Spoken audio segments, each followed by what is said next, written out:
네, 오늘 이건 본문 말씀을 가지고 철로 만든 뿔에 속지 말라, 철로 만든 뿔에 속지 말라라는 제목으로 말씀을 증거하겠습니다. 매달 셋째 주 주일은 오후 예배를 청년부 담당인 제가 설교하게 되었습니다. 여러분 기억하시고 계속적으로 기도해 주시면 감사하겠습니다. 사단과 우리의 신앙의 싸움은 이렇게 규정할 수 있습니다. 속이는 것입니다. 무엇을 속이느냐? 마귀가 우리를 속이는 것입니다. 다시 말하자면 이미 이 싸움은 결판이 난 것이거든요. 우리와 사단 권세와의 싸움, 하나님의 백성과 사단 권세와의 싸움은 이미 사실은 판가름이 난 것입니다. 판가름이 났고 이미 우리가 예수의 이름으로 승리하였는데 마귀는 이 땅 가운데서 무슨 일을 하냐면 우리를 속이는 것입니다. 너희는 승리하지 않았어. 너희는 실패했어. 너희는 졌어. 하나님은 도우시지 않아. 이런 식으로 마귀가 끊임없이 우리를 속이는 것이죠.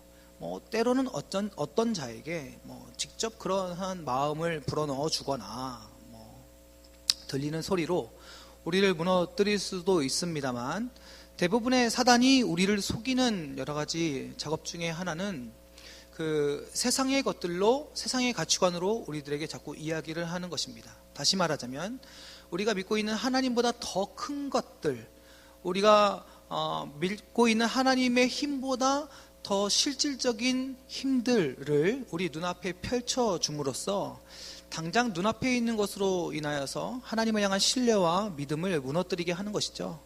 하나님은 이미 승리하셨는데 잠잠하시단 말이죠. 그런데 이 사단의 권세는, 세상의 힘은 자꾸 우리 눈앞에서 점점 커져만 가는 것 같이 보이는 것입니다. 오늘 우리가 오전 예배 때 교동문으로 고백했던 시편 13편의 내용이 대표적인 그런 고백이죠. 주여 어느 때까지입니까? 언제까지 저에게 잠잠하실 것입니까? 여호와 하나님 언제까지 이렇게 침묵하시고 조용하실 것입니까? 이 시편 기자가 고백하면서 시편을 시작합니다. 그러니까 자꾸 그러한 기도가, 그러한 탄식이 우리에게서 나오게 되는 것이죠.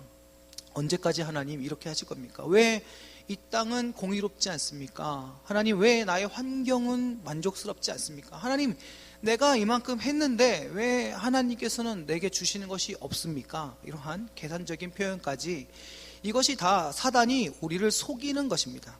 하나님은 이미 승리하셨고 우리에게 승리를 선포하게 하셨고 이미 우리에게 그리하면 이 모든 것을 너희에게 더할 것이다 약속하셨음에도 불구하고 우리는 그 약속의 말씀보다 당장 눈앞에 커져만 가는 세상의 것들로 인해서 그 사단의 속임수에 넘어가게 되는 것이죠. 오늘 우리가 읽은 이 본문 열왕기상 22장, 우리가 2절 말씀만 읽었습니다만 이 22장의 전체적인 내용을 보면 그 속이는 것과 여호와 하나님의 말씀과의 싸움입니다. 열왕기상 22장은 참 재미있는 본문인데요. 우리가 잘 알고 있는 아합 왕에 대한 이야기를 할 때 그의 부인과 그의 악행들 이렇게 기억을 하는데, 이 내용도 이 아합 왕을 주제로 한 아주 재미있는 내용입니다. 이 아합 왕이 남유다의 여호사밧 왕과 교제를 하게 됩니다. 그러니까 이 이스라엘이 남북으로 갈라지게 돼서 위에는 북이스라엘, 밑에는 남유다가 되는데요. 신앙적 정통성은 남유다가 갖게 되어집니다. 그래서 하나님께서 선지자를 통하여서 이 남유다의 왕들에게 말하기를 북이스라엘의 왕들과 교제하지 말라, 그들과 교류하지 말라 하나님께서 명령하시거든요. 그런데 이제 이 교류를 하고 있는 것이죠. 그들이 교제하고 있는 와중에 길앗 라못이라고 하는 그 지역이 아람에게 이제 빼앗긴 지역이 있어서 그 지역을 좀 되찾아와야 되지 않겠나, 일종의 호기를 부리는 것입니다. 둘이서 교제하면서 그런 어떤 호기를 부리면서 우리가 전쟁을 나가야겠다. 사실은 어떻게 보면요, 갑작스럽게 이렇게 교제하다가 이런 얘기가 나온 것을 보면 전체적인 어떤 측면에서 긴 시간 동안 고민을 하면서 결정한 전쟁이 아닌 것 같아요. 둘이서 얘기를 하다가 아니 그 땅 있는데 그거 어떻게 하실 거예요? 얘기하다가 내가 이거 안 한다 그러면 지는 것 같고 이거 자존심 상하고 이러다가 전쟁을 일으켜야겠다, 그렇게 한 것이 아닌가 추측을 해봅니다. 그래서 이 아합 왕이 전쟁을 나가야겠다 결정을 하는데, 그래도 이 형식적인, 이 신앙적, 이 율법적인 형태는 있는 거예요. 그래서 나가기 전에 하나님의 말씀을 들어보자. 이들의 이제 전반적인 신앙적인 태도를 보면 이것이 얼마나 교만하고 또 이들이 얼마나 하나님을 고백하고 있으면서도 하나님을 깔보고 있는지를 보여주는 그런 장면이거든요. 그래서 내가 전쟁 나갈 건데 여호와 하나님의 뜻을 좀 물어보자 이래가지고 선지자들에게 물어봅니다. 수백 명의 선지자들이 모여가지고 와서 이제 이야기를 하는 것이죠. 이제 아부를 떠는 겁니다. 아합 왕이시여 나가시옵소서, 나가면 승리할 것입니다. 막 이렇게 얘기했는데요. 악인일지라도 하나님의 은혜를 알아본다라는 증거가 또 이 본문에 있는 것 같아요. 이 아합 왕이 그걸 믿지를 않습니다. 이 수백 명의 선지자가 한꺼번에 와가지고 전쟁 나가면 승리합니다 이렇게 얘기를 했음에도 불구하고 이 여호사밧 왕이 이 다수의 말보다는 진짜 하나님의 말을 전하는 사람이 없습니까? 이렇게 뭐 찾는 거예요. 이게 재밌지 않아요? 앞에 선지자들이 잔뜩 있고 하나님의 뜻이라고 얘기해 주는데 그걸 안 믿는 것이죠. 그랬더니 맨날 듣기 싫은 소리 하는 선지자가 하나 있다. 그게 누굽니까? 미가야 선지자가 그렇다. 그럼 그 사람의 얘기를 들어봅시다 하는 것이죠. 그래서 이제 그 미가야 선지자를 찾으러 갑니다. 그때 이제 그게 자존심 상했는지 어쨌든지 알 수는 없지만 그 수많은 선지자 무리들 중에 시드기야라는 한 선지자가 갑자기 탁 나타납니다. 이 시드기야는요, 이 응답을 위해서요 준비를 했어요. 그러니까 단순히 말만 왕이여 나가시면 승리합니다, 우리가 다 선지자인데 왜 안 믿으십니까? 이 정도가 아니라 이제 왕을 설득하기 위해서 이 엄청난 퍼포먼스를 준비하는 것입니다. 그래서 커다란 다수의 철로 만든 창을 가져와요. 저희가 본문에는 단수로 나와 있지만 해석본을 보면 여러 창들을 만들어 온 거죠. 그러니까 이게 엄청난 웅장함인 것입니다. 이 세상에 가장 이때 당시에 철기 문화긴 합니다만 이 철이 그렇게 풍부하거나 많거나 그러지 않았기 때문에 흔히 이 철은 전쟁에 싸움에서만 쓰이는, 전투에서만 쓰이는 것이었는데 이것이 이 하나님의 뜻을 대언하기 위한 엄청난 응답으로 눈앞에 딱 펼쳐진 것이죠. 얼마나 많이 준비했겠습니까? 오랜 시간 동안 왕을 설득하기 위해서. 그리고 정말 전쟁에 나가서 승리한다 이거보다는 지금 이 선지자로서의 자기 위신을 위해서, 자기를 위하여 철을 준비했다 했잖아요. 그래서 엄청난 철을 준비해서 다 눈앞에 나타나는 것입니다. 가장 강력하고 그 당시에 가장 센 무기로 퍼포먼스를 딱 만들어서 우리의 의견을 좀 받아달라, 우리를 좀 믿어달라, 우리의 신적 이 능력을 너가 좀 인정해달라, 이런 시위를 하는 것이죠. 그래서 왕께서 나가시면 하나님께서 이걸 보여주셨는데 이 엄청난 무기로 반드시 승리하게 하실 것이다, 저에게 말씀하셨습니다. 이렇게 단호하게 이야기를 하는 것이죠. 그래서 오늘 이 철에 대해서, 이 철 무기에 대해서 묵상을 하면서 오늘 이 시대와 함께 비교해 보길 바랍니다. 이 시드기야 선지자의 이야기는 우리가 보았을 때는 이미 전후의 내용을 알고 있기 때문에 그가 거짓을 말한다는 것을 알 수 있습니다. 근데 아합의 눈에는 어땠을까요? 엄청난 큰 무기죠. 눈앞에 펼쳐진 이 퍼포먼스를 보면서 엄청난 만족을 느꼈을 것입니다. 요즘 이제 북한 영상 자주 많이 나오잖아요. 우리가 사는 지역이 매우 시끄러워졌습니다.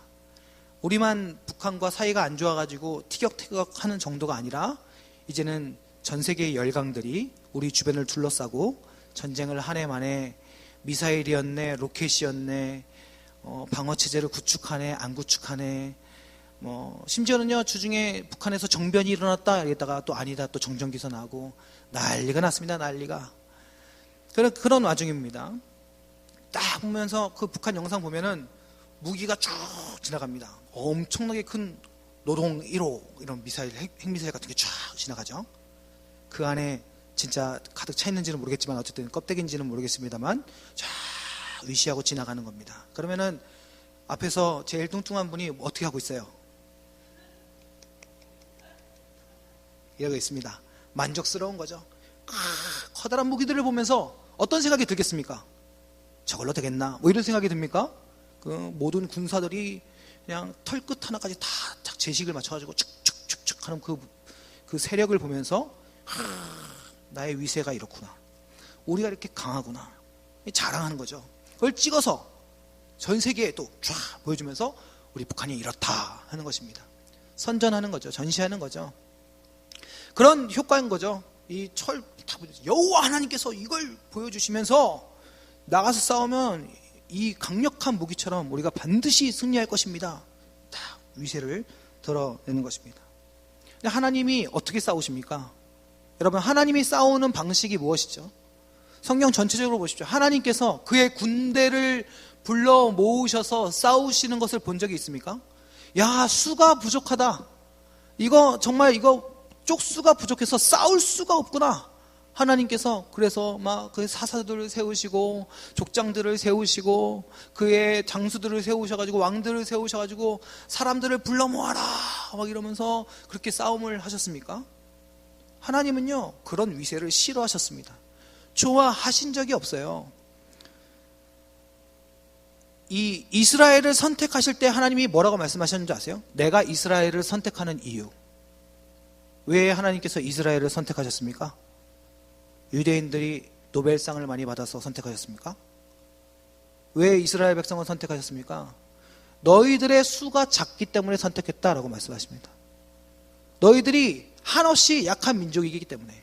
아브라함을 선택하실 때요, 이미 애굽이라는 완벽한 통치 체제가, 왕이 세워져 있는 국가가 있었어요. 하나님께서 정말 힘을 원하셨다면 애굽을 선택하셨어야죠. 바로를 선택하셔서 그 민족을 세우시고 하나님의 백성을 일으키셨어야죠. 그런데 어디서 알지도 못하는, 청년들 말로 듣보잡이라고 합니다. 알지도 못하는, 듣도 보지도 못하는, 이게 좀 세네, 죄송합니다. 전문 용어니까 그렇게 잡놈을 선택해가지고 얘를 하나님의 백성을 세우겠다고 하시는 거예요. 이게 말이 됩니까? 이게 뭐 하는 짓이에요? 이스라엘 백성을 선택한 이유가 무엇이냐면 그들이 가장 약하고 적기 때문에, 수가 적기 때문에 그렇다는 것입니다. 왜 하나님이 능력을 드러내시려면 못하러 사사들을, 하찮은 사람들을 세우십니까? 삼손처럼 힘센 사람도 있었지만 기드온을 보십시오. 미디안 군대가 무서워서 숨어서 자기 도시락 까먹고 있었던 사람입니다. 그 사람에게 나타나서 하나님께서 뭐라고 말씀하세요? 여호와의 사자가 기드온아 정신 차려라 이러십니까? 뭐라고 부르십니까? 기드온을 뭐라고 부르세요? 아시죠? 요즘 부끄러움이 많으셔가지고 봄도 다가오고 그래서 그러신지 뭐라고 부르십니까? 용사여 이렇게 부르십니다. 용사여. 숨어서 맞을까봐 두려워서 화장실에 숨어서 초코파이 까먹고 있는 이등병 군사에게 여호와께서 딱 나타나셔서 용사여 이러면 저는 창피해서 눈물이 날 것 같습니다. 예? 이 구린 나를 그렇게 불러주시니. 기드온을 그렇게 부르십니다. 기드온이 그 적들을 칠 때 사람들을 불러옵니다. 엄청나게 많은 사람들이 따라왔어요. 우리가 함께 싸우겠습니다. 그러나 정작 하나님께서 뽑아간 사람은 몇 명이었습니까? 300명이었습니다. 300명. 300명 가지고 미디안 한 나라의 군대와 싸우는 것입니다. 하나님이요, 위세를 떨치려고 했으면 힘 있는 자들에게 가셨어야죠. 더 많은 사람들을 불러 모았어야죠. 마치 유명한 야구 선수가 출전 기회를 잘 얻지 못해서 자기의 연봉을 깎아가면서까지 약한 팀에 갑니다. 왜 그러느냐? 더 많은 경기에 나가기 위해서. 약한 팀으로 가야 나의 강함이 드러나는 것이죠. 하나님께서 그 약한 자들을 선택하셔서, 불가능한 자들을 선택하셔서 정말 나약하고 비참하고 일어설 수 없는 자들을 선택하셔서요, 그들을 통하여, 세상이 포기한 그들을 통하여서 도무지 할 수 없는 일들을 하나님께서 이루시는 것입니다. 그로 인하여 누가 영광 받으시는 거죠? 하나님께서 영광 받으시는 것입니다. 사람이 한 일이 아니고 하나님이 하신 일들을 드러내기 위해서, 하나님이 살아계시고 하나님의 역사를 드러내시기 위해서 하나님이 더욱더 그러한 약한 자들, 적은 무리들을 찾아가셔서 일하시는 것입니다. 아브라함에게 너로 인하여 큰 민족을 이룰 것이다 약속하셨죠. 그 후사를 약속하셨습니다. 그런데 이상하게도 바로바로 주실 것 같았는데, 말씀하시면 곧 이루어 주실 줄 알았는데 그것이 도저히 이루어지지가 않는 거예요. 기다리다 못해 첩을 둡니다. 아, 이 뜻이었구나. 첩을 둬서 자손을 이으라는 뜻이었는데 내가 그걸 못 알아먹고 기적을 구하다가 이렇게 오랜 시간이 지났구나. 그래서 첩을 둡니다. 다툼이 일어나고 분란이 일어나고 본처와 후처가 다투고 난리가 났어요. 이런 시끌벅적한 가족을 주께서 원하셨는가 할 때쯤에 하나님께서 다시금 또 말씀하십니다. 그래서 아브라함에게요, 총 5번 언약하시거든요. 그 과정 속에서 이제 이삭이 태어납니다만, 그러다가 도무지 이제는 하나님의 언약이 기억은 나는데 이루시든지 말든지요, 이런 지경이 돼버렸습니다. 왜 그러냐면 이제 육체가 자녀를 낳을 수 없는 상황이 된 거예요. 아브라함도 늙어서 힘이 없고 사라도 이제 경수가 끊어져서 더 이상 자녀를 가질 수 없는 그러한 최악의 상황이 된 겁니다. 또 어떻게 하나님의 뜻이 이루어지겠습니까? 여러 가지 인간적인 방법도 안 되는 것이죠. 가장 최악의 상황, 가장 불가능한 상황, 누구도 다시는 그 언약을 그들 앞에서 꺼내기조차 민망하고 언약이 상처가 되는 상황입니다. 그런 상황 속에서 하나님께서 사라를 임신시키십니다. 누가 하신 일입니까? 이걸 누가 했다고 말할 수 있겠습니까? 그 지경에 위대한 산부인과 의사가 있어서 육체를 회춘시키고 그런 일을 이루었을까요? 아닙니다. 100%. 아브라함은요, 철저히 하나님을 고백할 수밖에 없게 된 것입니다. 이 모든 일을 하나님이 아니고서는 절대 누구도 할 수 없다, 고백할 수밖에 없는 상황을 만들어 주신 것입니다.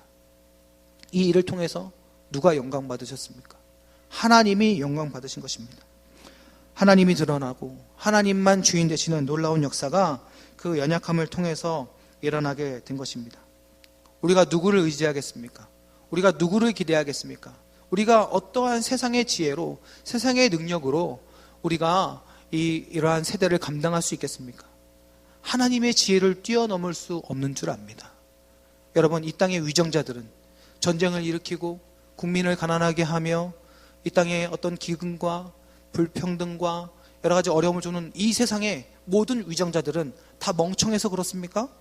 아닙니다. 지혜와 지식이 뛰어난 자들이요, 정말 그들의 생활력과 경험과 그들의 역사와 이 땅에 그 어떤 누구도 감당할 수 없는 힘을 가지고 있는 것입니다.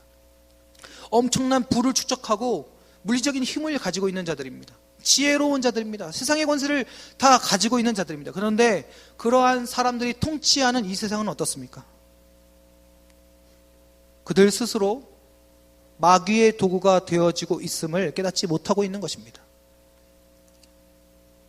그 중동의 유명한 부호 중에 이런 일을 하는 집안이 있습니다. 돈이 너무 많아가지고 쓸 데가 없는 거예요. 그래서 땅에 수로를 팝니다. 땅에 수로를 파는데 엄청나게 큰 수로를 파서 인공위성에서 탁 찍으면 보이는 수로예요. 근데 그 수로가 무슨 모양인지 아세요?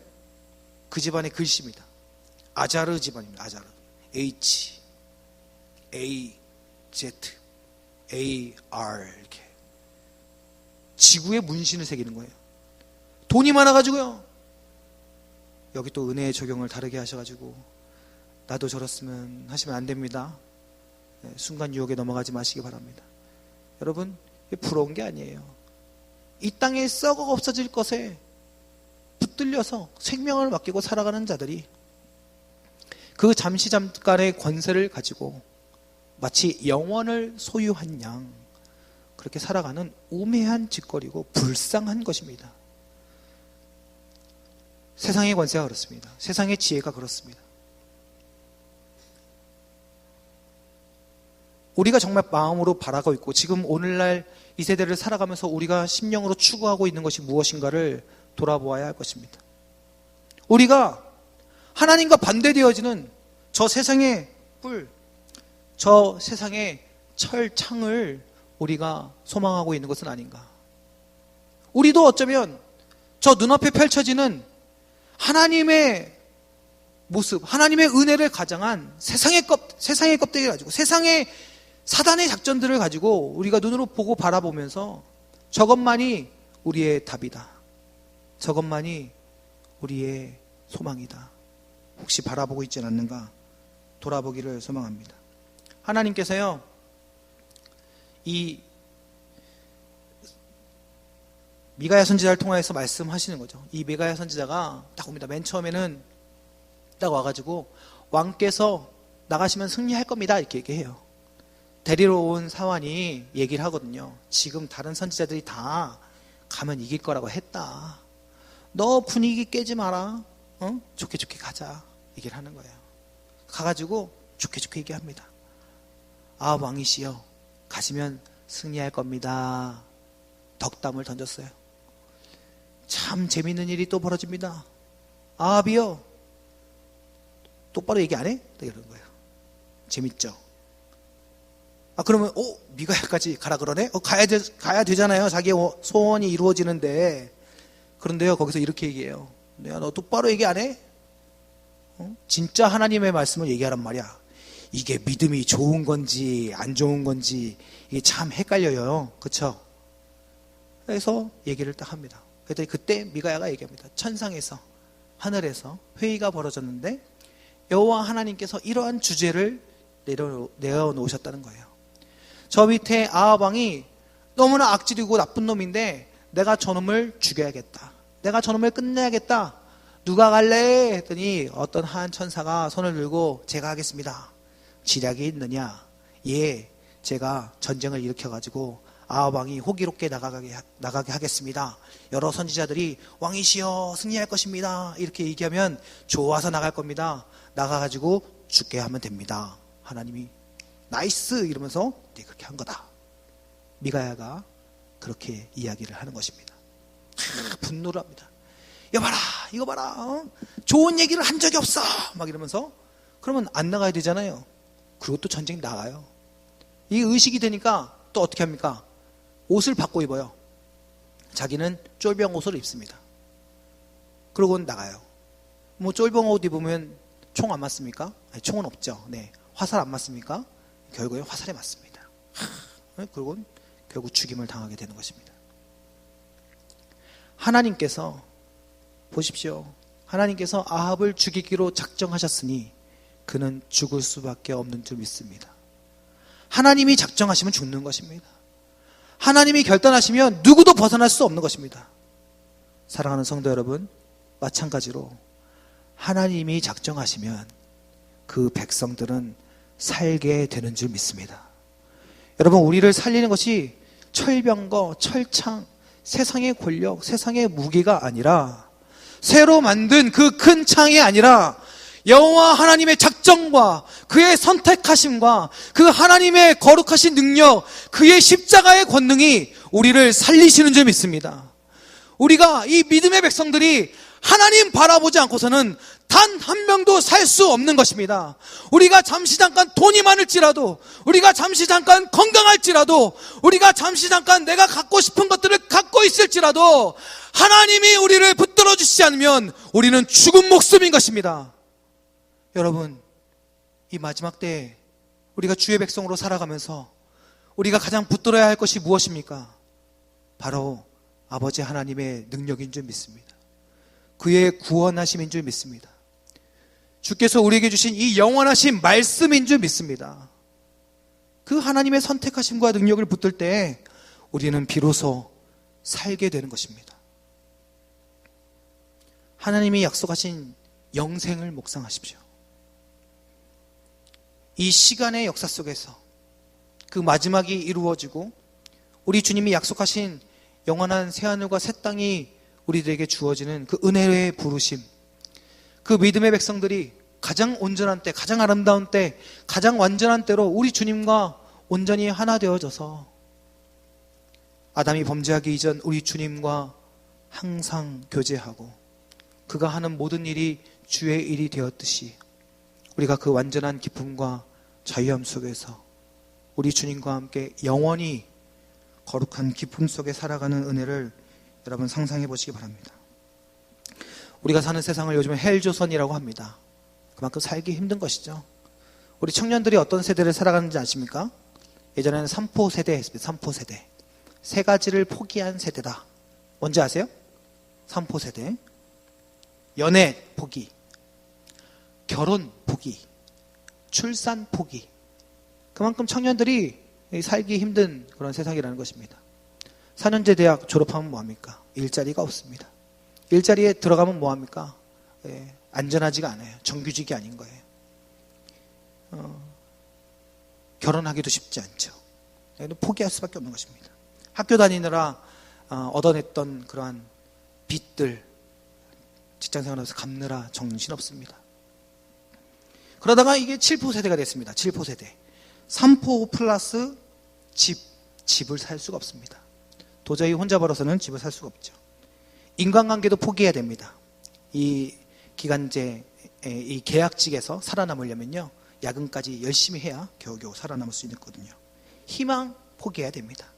이 직장 유지하려면요, 뭐 꿈과 희망, 소망, 희망, 꿈 다 포기, 이렇게 7가지입니다. 그러다가요, 요즘 크리스찬 청년들에게는 8포 세대 이야기가 나오고 있습니다. 이 7가지에 무엇을 더 포기해야 될까요? 믿음 포기해야 됩니다. 주일날 출근해야죠. 오라면 가야 됩니다. 거룩하신 하나님의, 얘들아 이 날은 나의 날이야 말씀하신 그 주님의 날, 회사의 날로 오라 하면 가야 되고, 와서 죽어라 하면 죽어야 되는 거죠. 청년들 스펙 쌓기 위해서 시험 주일날 가서 봐야 됩니다. 왜 이렇게 영어 시험 주일날 가서 그렇게 보는지요. 믿음 포기해야 됩니다. 술자리, 그거 한번 거절했다가 회사에서도 왕따 될 수 있습니다. 사회생활 제대로 하려면 한잔 해야 됩니다. 한잔 술쩍 마십니다. 부장님이 괜찮아 했는데 그 속으로 부장님은 또 이렇게 얘기합니다. 저것도 가짜구만. 힘듭니다. 곤란한 시대가 돼버렸어요. 8포 세대. 믿음까지 포기해야 살 수 있다 하는 세대 속에 헬조선이라 불리우는 그러한 젊은이들의 세대가 지금 우리의 현실이라는 것이죠. 우리가 어떻게 이것을 타파하고 어떻게 이러한 시대를 이겨낼 수 있겠습니까? 우리 주님의 말씀 붙들어야 되는 줄 믿습니다. 이 마지막 때, 이 시대가 그러한 마지막 때, 이러한 어려움이 우리 주님이 말씀하셨던 그 마지막 때의 징조임을 깨닫고 우리가 더욱더 하나님께서 친밀히 어려운 시기, 가장 연약한 시기, 가장 나약한 때에 우리 주님께서 크게 역사하시는 것처럼 지금처럼 가장 힘들고 어렵고 감당할 수 없는 이 세대 속에서 강하게 하나님께서 우리에게 말씀하시기를 촉구하며 우리 주님의 음성 기다리는 믿음의 세대가 되어야 할 줄 믿습니다. 오히려 이 시대일수록 더욱더 원색적인 기도를 하나님께 드려야 할 것 같습니다. 하나님, 주님의 음성 들려주십시오. 말씀 볼 때마다 깨닫게 해주시옵소서. 아버지 하나님, 우리가 뭉칠 때마다, 말씀을 볼 때마다 하나님, 우리가 어떻게 걸어가야 하는지 제발 좀 말씀해 주시옵소서. 엘리의 시대와 같이 하나님의 이상이 사라지고 말씀이 없는 시대가 아니라 하나님, 우리를 사무에 삼으셔서 우리를 부르시고 이제 어디로 가야 할지, 하나님께서 어떻게 일하실지를 제발 우리들에게 보여주시옵소서. 이 기도가 우리의 세대 속에서 회복되어져야 하는 줄 믿습니다. 수많은 방법론과 지혜들이 이 땅을 채워가고 있습니다. 오래전부터 그랬습니다. 그래도 땅은 이렇게 되었습니다. 우리가 붙들어야 할 것들은 단순합니다. 우리 주님의 말씀을 묵상하고 무릎 꿇고 주 앞에 겸손히 기도하며 우리의 작은 삶 속에서 나약하지만 우리 구주 예수 그리스도의 이름 붙들고 우리의 행할 것들을 행해 나아가는 것입니다. 이 나약한, 이제는 많이 놓쳐버린 이 믿음의 구호들이 이제는 이 시대 속에서 가장 나약한 모습이지만 하나님의 권능을 드러내는 능력의 도구가 될 줄 믿습니다. 사랑하는 믿음의 청년들, 철로 만든 그 엄청난 쇠뿔에 속지 마시기 바랍니다. 다 잠시 잠깐입니다. 그거에 목숨 걸지 마세요. 도구에 불과합니다. 도구는 도구로 쓰시기 바랍니다. 우리가 생명 걸고 붙들어야 될 것은 오직 우리 구주 예수 그리스도의 십자가의 은혜인 줄 믿습니다. 이 마지막 때에 믿음의 청년들, 믿음의 성도들이 세상이 가장 미련하다고 한 복음 붙들고 오히려 이 세상을 뒤집어 엎는 믿음의 청년들, 성도들 되시기를 주님의 이름으로 간절히 축원합니다.